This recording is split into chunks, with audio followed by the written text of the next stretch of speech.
Yes. No. Yes.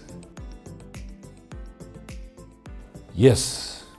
네, HR 플래너 이영훈입니다. HR 플래너는 기업체에서 인사 업무를 약 15년, 20년 이상 하신 조기 퇴직 또는 은퇴하신 분들로 구성됩니다. 하는 역할들은 조그만 소기업에 인사 업무 정착을 지원하는 그런 일들을 하시는 시니어 인사 전문가들입니다. 네, 그렇습니다. 왜냐하면 인사 업무라는 게 공부해서 익힐 수 있는 업무들이 아니에요. 대부분이 어떤 경험이나 어떤 스킬을 익히고 그다음에 오랜 노하우가 쌓여야만 좀 더 전문가 수준에 다다를 수 있는 그런 업무라고 생각합니다. 제가 HR 플래너들을 시니어들로 구성하는 이유가 뭔가 오랜 경험과 노하우가 쌓여 있는 분들이란 거죠. 그리고 그 쌓여 있는 만큼 뭔가 전수해주고 싶은 이런 욕망들이 좀 있으신 분들이 아닌가 싶어서 시니어들로 이제 인사 전문가들을 구성하는 이유가 됩니다. 소기업의 면접을 보러 갔는데 면접이 끝나고 그쪽 사장님께서 제의하시기를 일주일에 한 이틀 정도만 와서 근무해 줄 수 없느냐. 그래서 저는 당연히 거절했죠. 왜냐하면 연봉이 안 맞았어요. 근데 다른 데서 면접을 봤는데 똑같은 제안을 한 번 더 받았어요.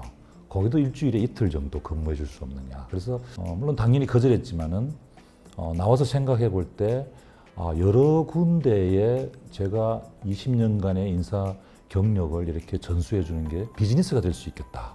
그래서 이 사업을 창업하게 됐죠. 인사 컨설턴트, 인사 플래너, 어떻게 보면 이제 비슷한 일을 한다고 볼 수 있는데요. 제가 하는 이 업무를 컨설팅이라고 부르지 않은 이유는 저도 사실 컨설팅을 많이 받아봤었고 해봤지만은 회사 내부에 이 컨설팅 받은 업무를 새롭게 수행해야 되는 업무들이 추가로 들어가야 됩니다. 그래서 소기업에는 과연 이렇게 컨설팅을 받아서 일이 효율적으로 정착이 될 수 있을까라고 봤을 때는 좀 힘들다라고 판단한 거죠. 그래서 인사 플래닝, 이건 뭐냐 하면은 업무를 기획해서 그다음에 업무를 시행하는 방법까지 자세하게 알려주고 그다음에 업무 시행 이후에 어떻게 이 업무에 대해서 평가하는지 어떤 PDS 사이클로 이 업무를 정착시켜주는 그런 일을 하는 것을 플래닝이라고 이렇게 표현을 한 겁니다. 소기업을 보면 이제 제일 큰 문제들이 결국 인력입니다. 인력 중에서도 제일 큰 문제는 또 퇴직이죠. 퇴직이 나오는 이유가 뭐냐라고 봤더니 대부분 채용을 잘못하는 경우, 그가 대부분입니다. 그 문제를 해결하기 위해서는 채용을 전문적으로 해야 되고, 그 다음에 회사 내부의 근무 여건을 좀 더 개선을 해줘야 될 필요성이 있고, 또 한 가지는 회사 내부의 어떤 관리 체계, 뭔가 사람이 성장할 수 있는 그런 관리 체계 속을 만들어줘야 된다는 거. 이런 방향으로 설득하면은 인사 플래닝을 해야 되겠다라고 생각하시는 분도 이렇게 생각이 바뀌는 분도 있습니다.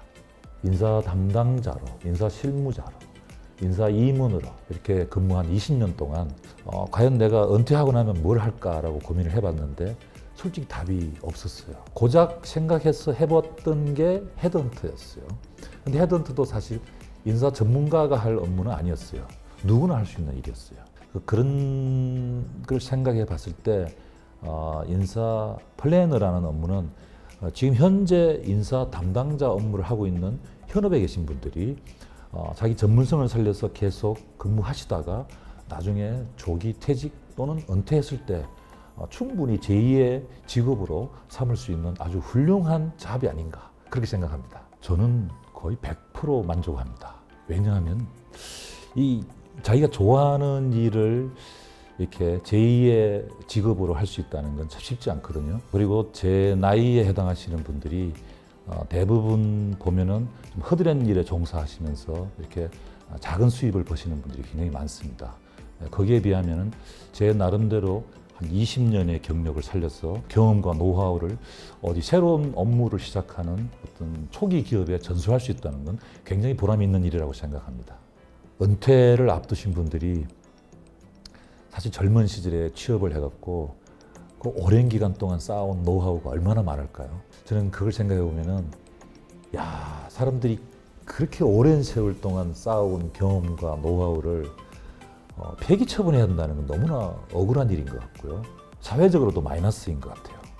그래서 어떤 그분들이 평생에 익혀온 이런 노하우들을 어딘가 전수할 곳이 있다면은 이 사회적으로도 굉장히 이렇게 선순환이 될 수 있는 일이고 개인적으로도 굉장히 어떤 돈을 벌고 안 벌고 차원보다도 내가 사회에 공헌할 수 있다, 뭔가 역할이 있다 이런 차원에서는 굉장히 보람을 줄 수 있을 것 같아요. 제2의 직업은 정말로 자기가 좋아하는 일 또는 자기가 잘할 수 있는 일로 뭔가 시작을 하는 게 훨씬 낫지 않나. 요즘 창업을 지원해 주는 곳이 굉장히 많이 있습니다. 그런 곳에 지원을 받으면서 새로운 제2의 인생을 기획해 보든지 아니면은 저희 같은 어떤 기존의 노하우와 경험을 살려서 사회에 기여할 수 있는 이런 일들을 하는 곳을 한번 문을 두드려 보는 것이 어떤가 그렇게 생각합니다. 현재는 지금 고용노동부의 예비 사회적 기업으로 지정을 받았고요. 한 2, 3년 내로 목표가 사회적 기업이 되는 것입니다. 전체 기업의 약 95% 넘는 기업들이 소기업입니다. 거기에 근무하시는 소기업 직원들 그리고 소기업 사장님들 그분들을 위한 대한민국 인사팀 이런 걸 한번 해보고 싶다는 꿈을 가지고 있습니다. 그래서 이 창업 초기에도 제가 표방했던 슬로건이 인사팀을 공유합니다. 저희 인플래너스에 있는 인사팀을 대한민국 전체 소기업에 공유하고 싶습니다. 그런 슬로건을 내걸고 이 사업을 시작했어요. 지금도 그 생각은 변함이 없고요. 그래서 대한민국 인사팀을 만들어보자는 것이 저의 꿈입니다. HR 플래너의 역할은 이 사회에 꼭 필요한 일이라고 생각합니다. 물론 뭐 인사만 다냐라고 할 수 있지만 인사가 만사라고 하거든요. 경영하는 부분 중에서 상당 부분에 대한 기여를 할 수 있는 역할을 할 수 있다고 생각합니다. HR 플래너 지켜봐 주십시오.